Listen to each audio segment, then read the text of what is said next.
बिस्मिल्लाहिर्रहमानिर्रहीम।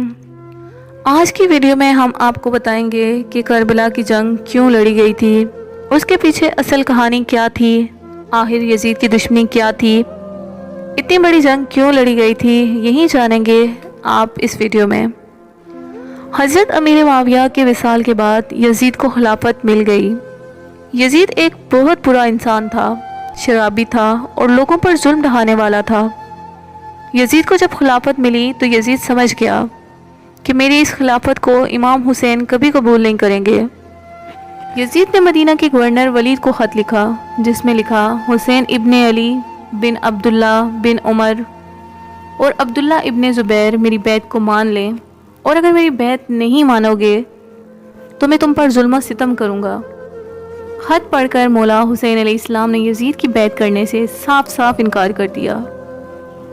इमाम हुसैन अलैहिस्सलाम जानते थे कि यजीद मुसलमानों की खिलाफत करने के हरगिज़ लायक नहीं, क्योंकि आप जानते थे यजीद शराबी है, जानी है और जुल्म सितम करने वाला है।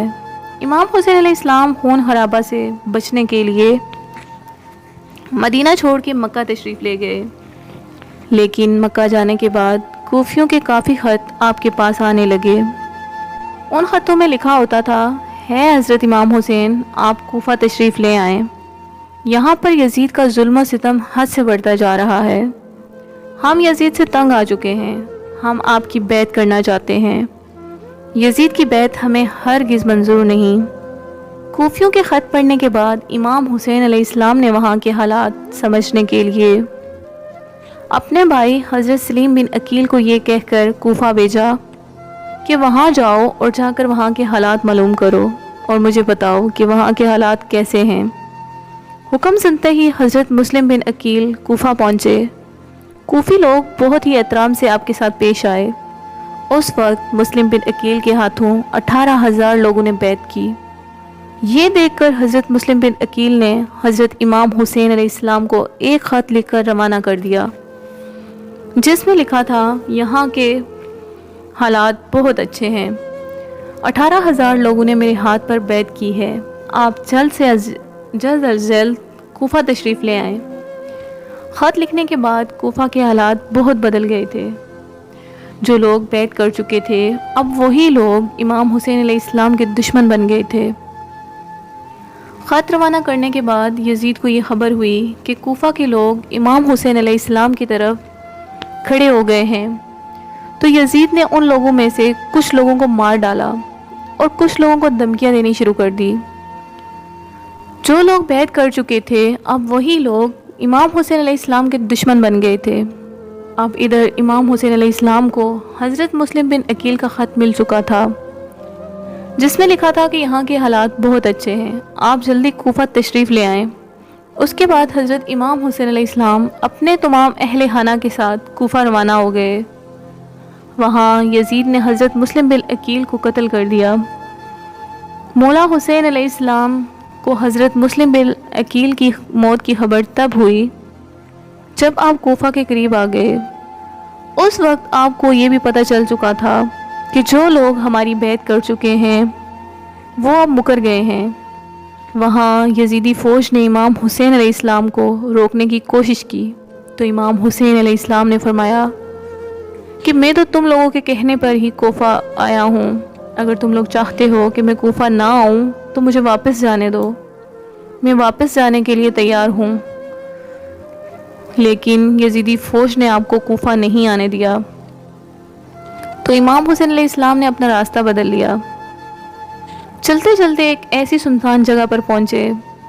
वहाँ पहुँचकर इमाम हुसैन अलैहिस्सलाम ने एक शख्स से पूछा कि ये कौन सी जगह है, तो वो शख्स बोला, इस जगह को करबला कहा जाता है। जैसे ही आपने करबला का नाम सुना तो आपने सबको हुक्म दिया कि यहाँ सब खेमे लगा लो। उस वक्त करबला सुनसान जगह थी, पानी की एक ही नहर थी जिसका नाम फरात नहर है। यजीद को जब खबर हुई तो यजीद ने अपनी फ़ौज करबला में भेजनी शुरू कर दी। यजीद की फ़ौज का सुप्पा सालार इब्ने साहद था। इमाम हुसैन अलैहिस्सलाम ने इब्ने साहद से फरमाया, तुम मुझे यजीद के पास ले चलो या मुझे मेरे शहर वापस मक्का जाने दो। مگر ابن سعد نے کسی بات کو بھی منظور نہیں کیا اور حضرت امام حسین علیہ السلام کو یزید کی بیعت کرنے پر مجبور کرتا رہا، لیکن امام حسین علیہ السلام نے صاف انکار کر دیا۔ دن گزرتے گئے اور 3 محرم کا دن آ گیا۔ امام حسین کے 72 ساتھی تھے، جن میں عورتیں اور بچے بھی شامل تھے۔ یزید نے 22,000 کا لشکر بھیجا۔ یزید کو اتنا خوف تھا امام حسین علیہ السلام سے کہ 72 لوگوں کے قافلے کے سامنے 22,000 فوج بھیج دی، پھر بھی یزیدی فوج سے کچھ نہ ہوا۔ پھر یزید نے حکم دیا کہ امام حسین علیہ السلام کو ہرانا اتنا آسان نہیں ہے، پانی بند کر دیا جائے۔ یزید کا حکم ملتے ہی فوجوں نے پانی بند کر دیا۔ اس وقت سوائے نہر فرات کے پانی کا کوئی انتظام نہ تھا۔ نہر فرات پر بھی فوج کھڑی ہو گئی۔ نوجوان تو پانی کی پیاس برداشت کرتے رہے، لیکن جو آپ کے ساتھ بچے اور عورتیں تھیں ان کا پانی کے بغیر برا حال ہونے لگا، شدید گرمی اور پانی کی پیاس کی وجہ سے۔ سلام مولا علی حسین آپ کے صبر کو چاروں طرف سے فوج نے گھیر رکھا تھا۔ یزید نے حکم دیا کہ 9 محرم کو قتل کر دیا جائے سب کو۔ آخرکار 9 محرم کا دن آ گیا۔ یزید نے حکم دیا کہ سب کو قتل کر دو۔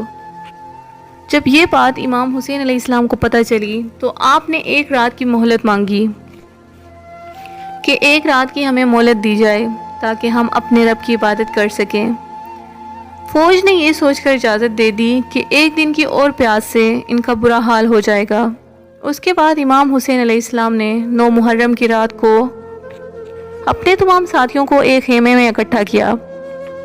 امام حسین علیہ السلام نے فرمایا کہ یزید صرف میرے خون کا پیاسا ہے، کل کا دن شہادت یقینی ہے۔ رات کا سہارا لے کر جو کوئی میرا ساتھ چھوڑ کر جانا چاہے جا سکتا ہے۔ یہ کہہ کر مولا حسین علیہ السلام نے سب بتیاں بجھا دی تو لوگوں نے روتے ہوئے کہا کہ ہم آپ کو چھوڑ کر کہیں نہیں جائیں گے، ہم آپ کے ساتھ ہی رہیں گے، ہم بھلا اس مشکل وقت میں آپ کو کیسے چھوڑ سکتے ہیں۔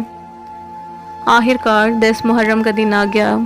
ایک طرف یزید کی 22,000 فوج اور دوسری طرف امام حسین علیہ السلام کے 72 لوگ تھے، جس میں بچے اور عورتیں بھی شامل تھے۔ شدید گرمی تھی اور 3 دن کی پیاس تھی۔ حضرت عباس علمدار حضرت امام حسین علیہ السلام کے 6 ماہ کے علی اصغر کی پیاس ان سے دیکھی نہیں گئی۔ حضرت عباس رضی اللہ عنہ مشکیزہ لے کر نہر فرات پر فوج سے لڑتے لڑتے پانی لینے کے لیے آئے۔ 22,000 فوج میں اتنی ہمت نہیں تھی کہ تلوار سے حملہ کر لیں، کیونکہ حضرت عباس بہت طاقتور تھے۔ ظالموں نے تیر نچھاور کر دیے، پھر آپ زخمی ہو گئے تو تلوار سے آپ کے دونوں بازو شہید کر دیے۔ اس طرح حضرت عباس علمدار کی شہادت نہر فرات پر ہو گئی۔ یزیدی فوج نے ایک ایک کر کے مولا حسین علیہ السلام کے سب ساتھیوں کو شہید کر دیا۔ آخر میں امام حسین علیہ السلام اکیلے رہ گئے۔ جنگ شروع ہو گئی۔ حضرت علی شیر خدا کا بیٹا شیر تھا، ایک طرف امام حسین اور دوسری طرف ہزاروں کی فوج تھی۔ مولا امام حسین علیہ السلام 3 دن کے بھوکے پیاسے تھے، ایسے لڑے کہ یزیدی فوج ہار ماننے لگی۔ امام حسین علیہ السلام کو ہرانا ناممکن تھا۔ عمر بن سعد کو معلوم ہو چکا تھا کہ علی کے بیٹے کو ہرانا ناممکن ہے۔ ظالم تیر بھی نچھاور کر رہے تھے۔ امام حسین علیہ السلام کافی دیر تک اتنے بڑے لشکر کے ساتھ زخمی حالت میں بھی لڑتے رہے۔ فوج میں اتنی ہمت بھی نہ تھی کہ آپ کو شہید کر سکیں۔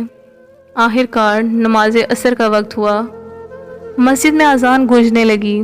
اس وقت کا ہی یزیدی فوج انتظار کر رہی تھی۔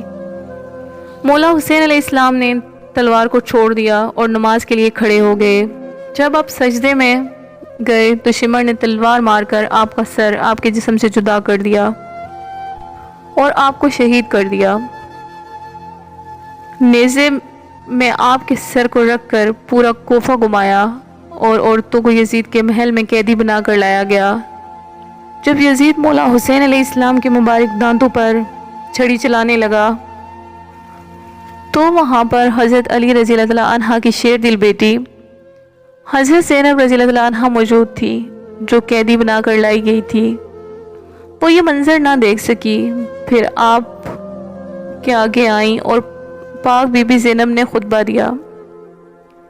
ناظرین آج کی ویڈیو آپ کو کیسی لگی آپ نے کمنٹ میں ضرور بتانا ہے، اور ہماری نئی ویڈیو دیکھنے کے لیے ہمارے چینل کو سبسکرائب کریں۔ ملتے ہیں اگلی ویڈیو کے ساتھ، تب تک کے لیے اللہ حافظ۔